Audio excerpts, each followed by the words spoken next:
Hello, dear listeners. Welcome to another episode of Follow Your Path. My name is Abdul. I'm a surgical pathology fellow at the University of Pittsburgh Medical Center. And today we will be joined by Dr. Jeffrey Medeiros.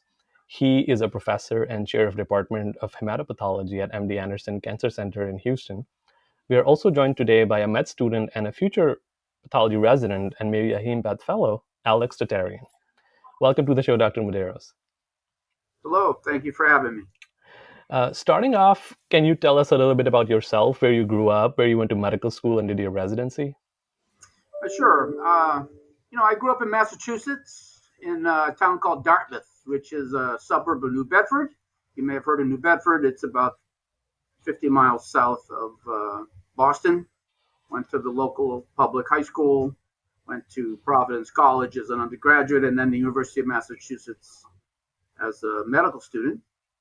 And then, anybody who's in Providence or Worcester wants to go to Boston. So I went to Boston for APCP at what's now called New England Deaconess. But back then it was called then New England Deaconess. Now it's called Beth Israel Deaconess.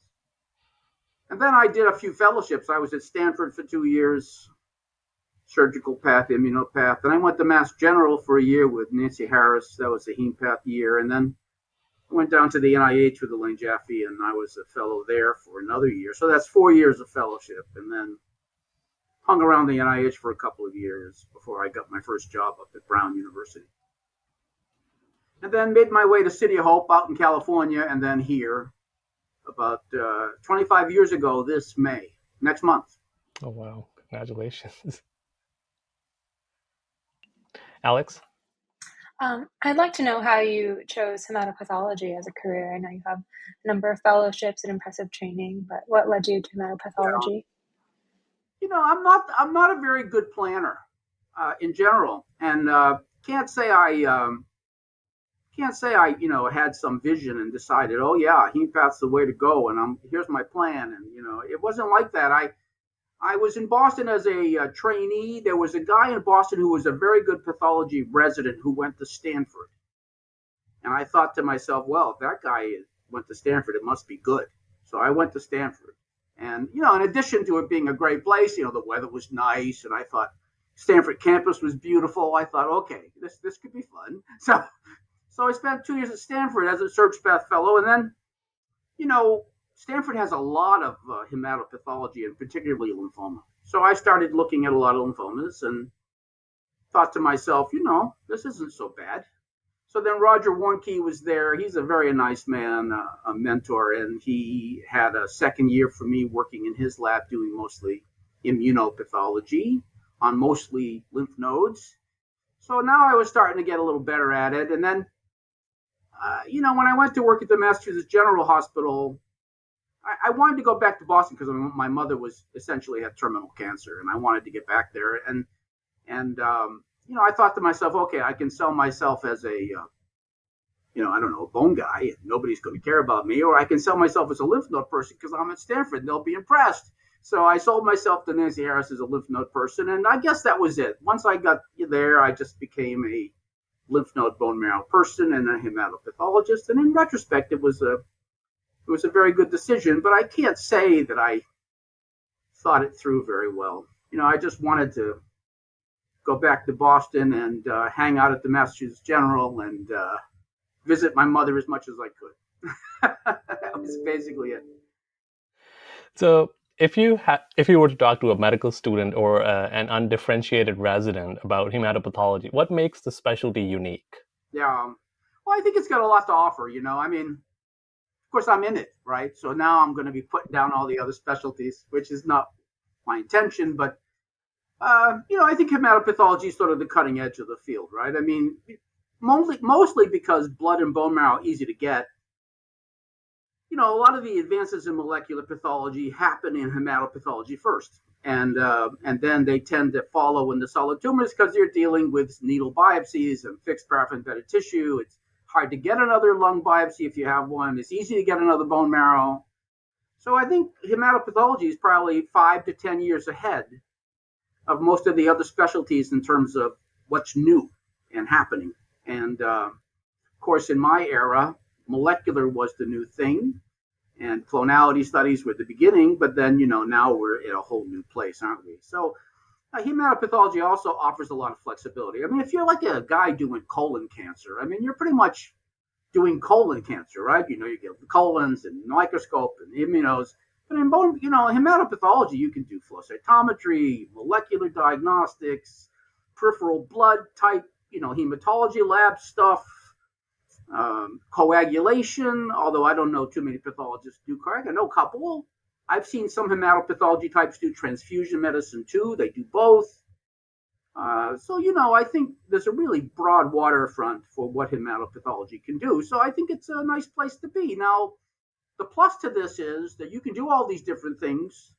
So, you're needed, right? And probably easier to get a job.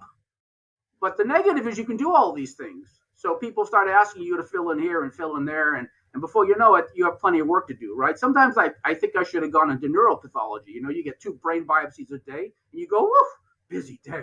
Wow, that was hard, right? I mean, so maybe I should have locked myself into a specialty which is not to knock neuropathology, but they don't have the volume the hempath does. So they have time to do research and other things. And there's a reason why half the chairs of pathology departments in this country seem to be neuropathologists. I think they just have more time to develop the research because they have less work. But look, one of my best friends is a neuropathologist. This isn't meant to be a slam.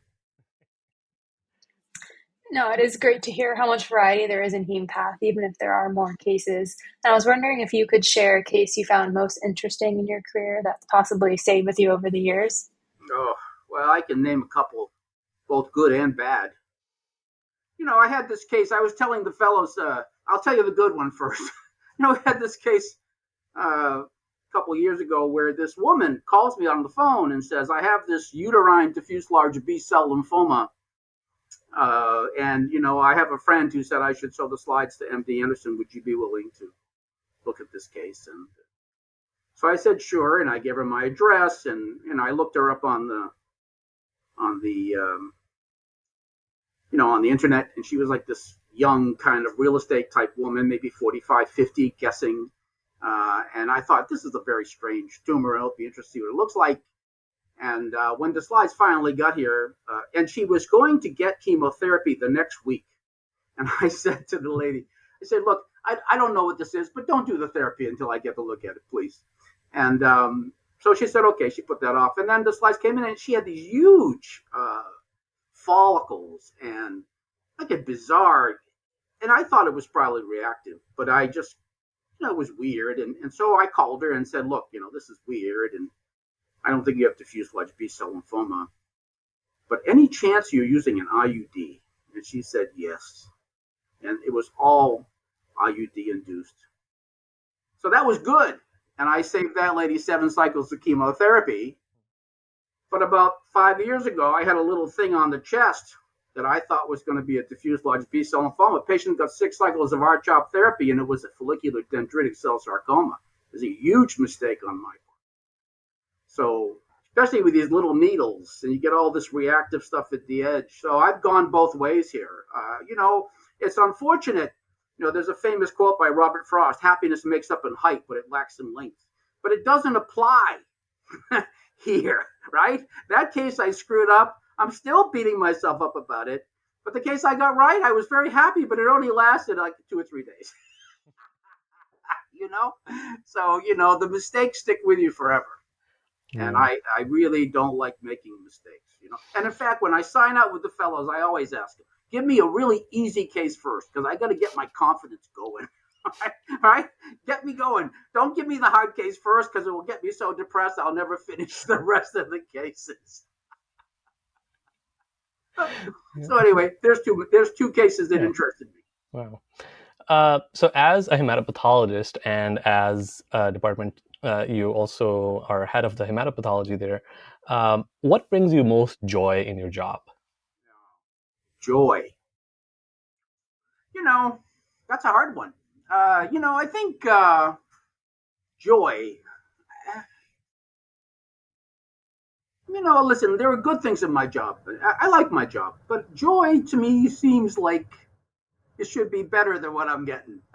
I mean, there are things I like. I'm not sure they're joy. I guess we should ask somebody else. But I think it's really, as you get older in the field, your role changes, doesn't it? Whether you like it or not. I mean, you go from being person who signs out cases and goes ask the old guy how to help. I need some help, to the old guy. That everybody comes and asks you for help, and then instead of doing the project yourself, you end up seeing projects done through the work of others, where you provide guidance and that's satisfying. And I like to see people do well. That gives me, I guess, using the joy loosely, that gives me joy. Seeing other people do well and having some role and helping them do well. I don't want to come in on Saturday morning anymore just because, I love my work. But if somebody needs me to come in and go over cases with them, help them with their study, okay. I can get myself up and drag myself in and help them with the project because I like helping to see people do well. It's very interesting how this works. Sometimes people you help a lot act like you never helped them, and then sometimes there are people you don't help very much, and they end up thanking you over and over and over again every time you see them for the next 30, 40 years.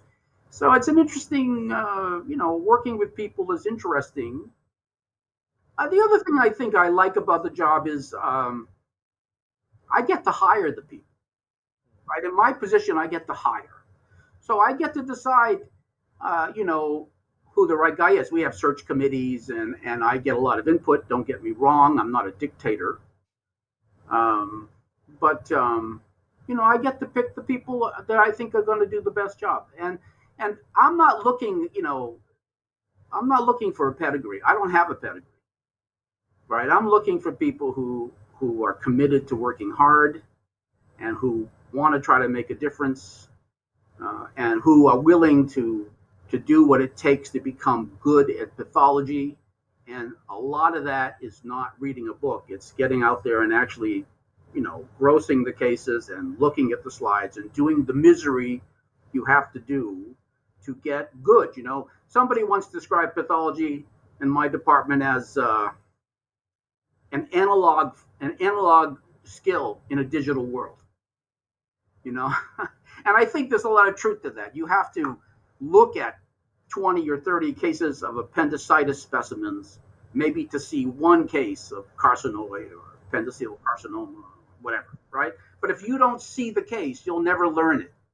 So you just have to pay the price to get good at something.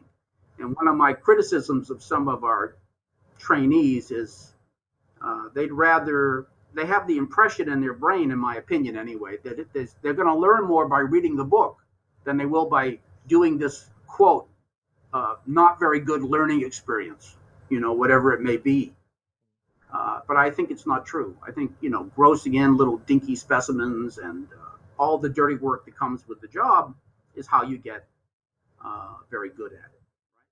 And the thing I love about that, since you didn't ask the question, but I'm going to answer it anyway. What I love about pathology is you don't have to depend on somebody else to get good, right? You just have to work, right? I mean, you want to be a great surgeon, you've got to find some surgeon who's going to let you help, and mentor you and get you in the OR. Or you want to be a great internal medicine type, you need some big shots to give you opportunities.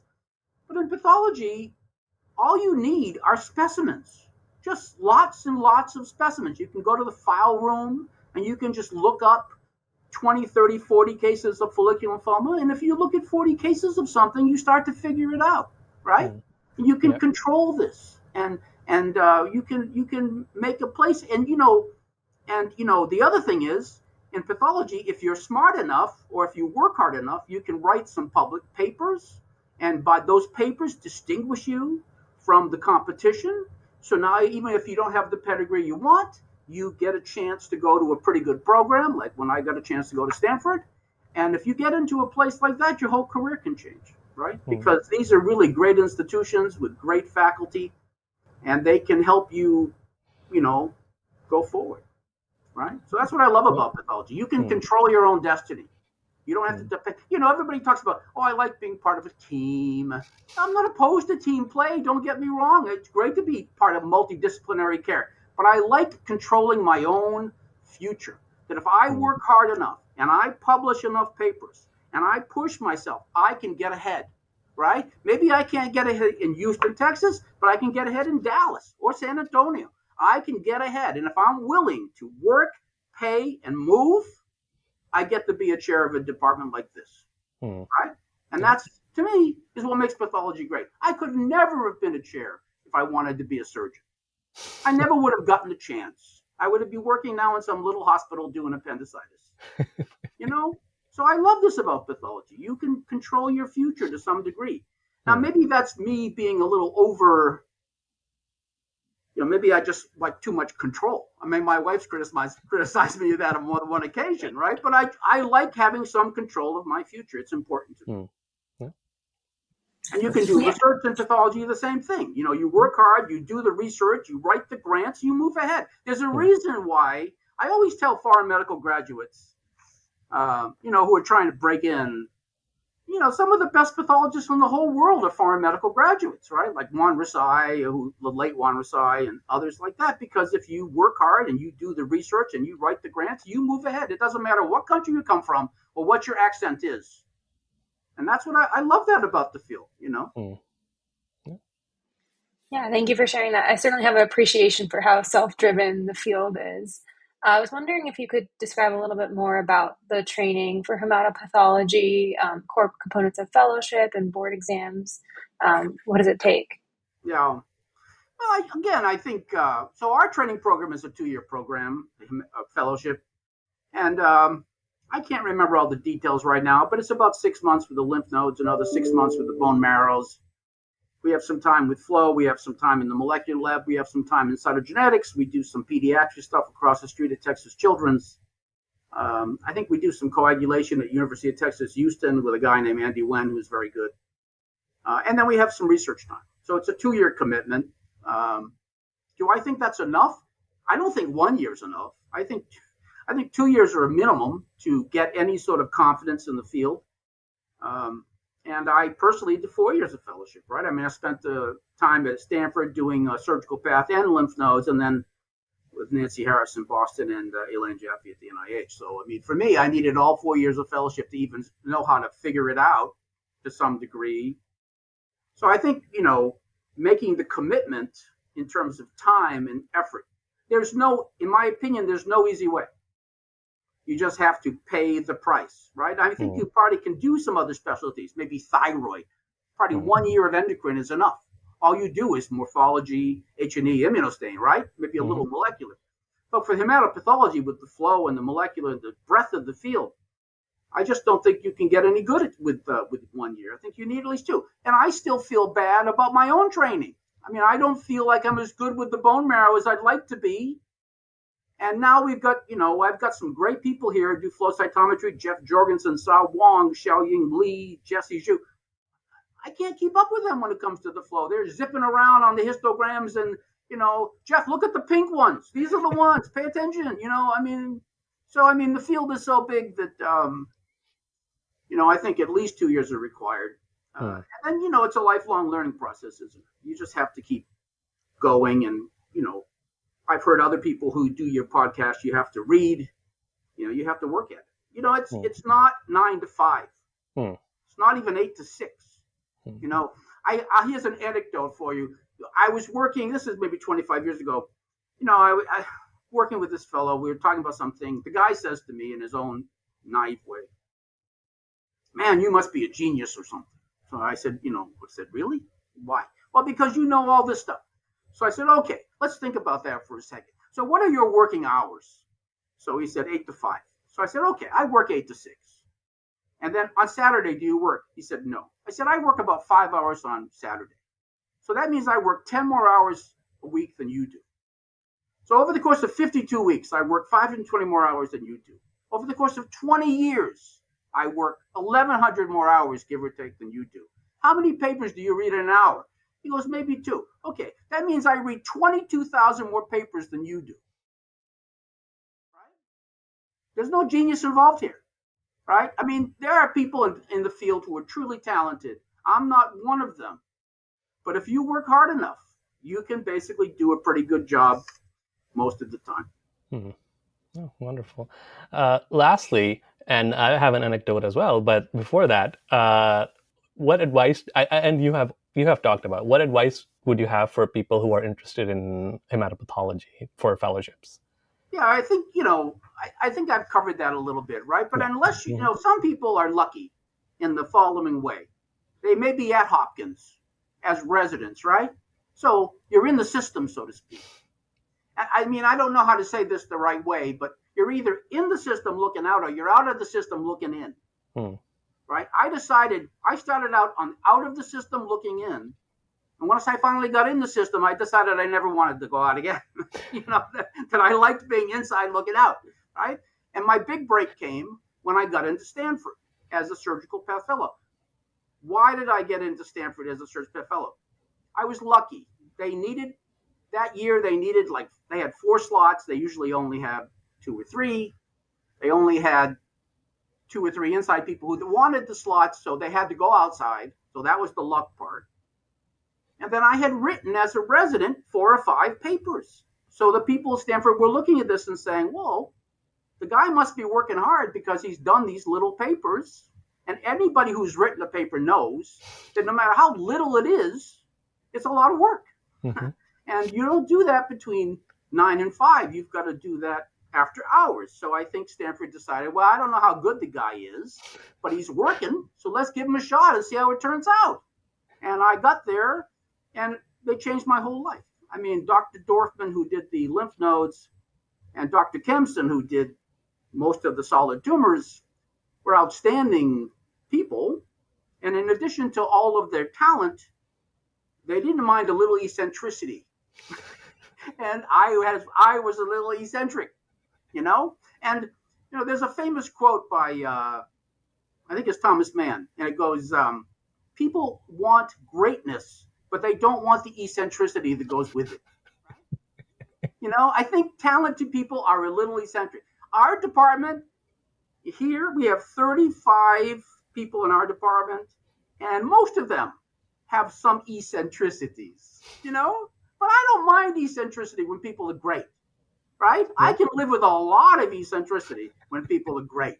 And so when we recruit, I'm okay with people who are a little different, as long Hmm. as they are willing to pay the price and do the work, Hmm.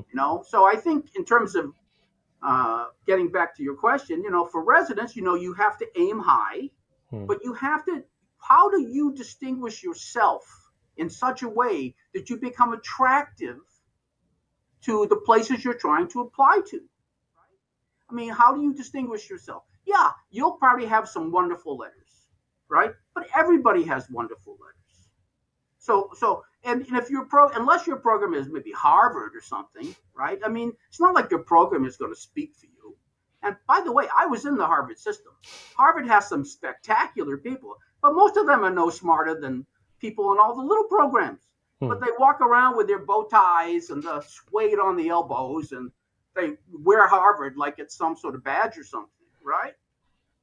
So, how do you distinguish yourself so that a big program looks at you and says, okay, maybe this guy's worth it? Let's give this person a chance. So as a resident, you need to look for opportunities to do things that distinguish you from the competition. Hmm. And then, the first year that you want to be a fellow is the hardest because you're coming out of APCP and maybe you've done 4 or 5 little things, and that's great. But now, say you do surgical path fellowship first, and now you're applying for heme path fellowship after. Now the competition is not as strong anymore. You have a whole more year of experience, and now instead of having 3 or 4 little things, maybe you have 7 or 8 little things. So now it's easier to get into a stronger program. And the next year you do a fellowship. See, Hmm. and if you're willing to pay that price, you can go to a great place and get great training. And there is no substitute for great training. There's just none, you Hmm. know. And one of the nice things about our department is that we have, you know, 15 people who I think qualify as very good to great.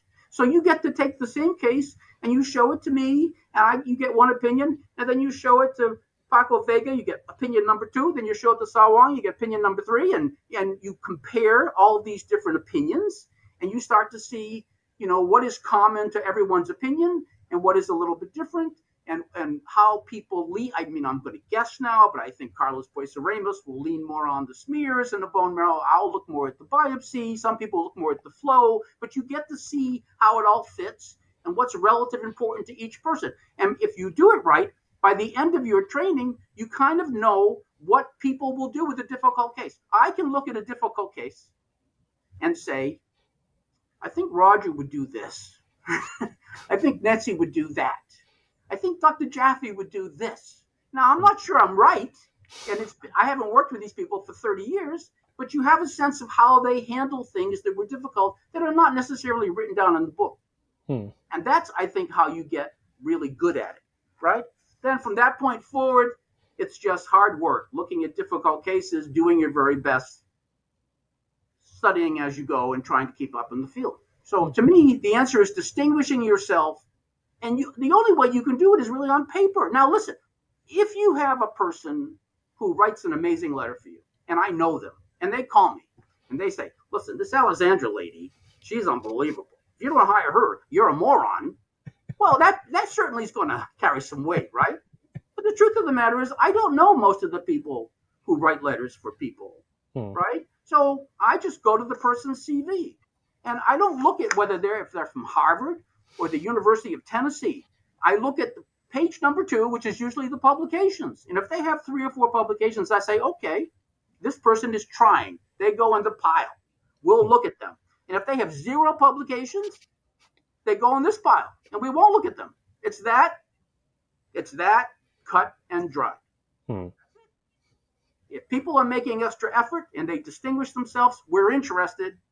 If we don't know, we don't even go there. All right. So that's my advice to trainees: is distinguish yourself. Find a way to distinguish yourself. It can be done. And what's nice about pathology is there's plenty of material, not only in anatomic path, but in the laboratory medicine side. There's all sorts of studies you can do in laboratory medicine that are publishable, interesting, valuable to patient care, and distinguish you as somebody who's making the effort to be a good person, to be a good candidate for a good fellowship. Great. So before we finish, I just have an anecdote. Dr. Medeiros is known for his long sign-outs, especially if there are difficult cases. So there was this one time I was an observer there, and I had a date at 6 p.m. But the sign-out... No, you did not let me go. All right, listen, I'm a romantic. I want you to have a date if you get one. Go ahead. It's not easy. And then 6:30, it was a movie, and the movie had already started. I was like, I don't think I think I'm gonna make it. Then I missed the date. So. But yeah, but that was my. I would have let you go. Look, I'm a big believer in love. I got lucky. I found someone special. I got married in my late 40s. I got 2 young kids. Well, they're not young. They're teenagers, and they're both teenagers now. They're both high school and college. But I'm a believer in romance. I think it's great. So I would have let you go. You had to say to me, I have a date. I would have understood.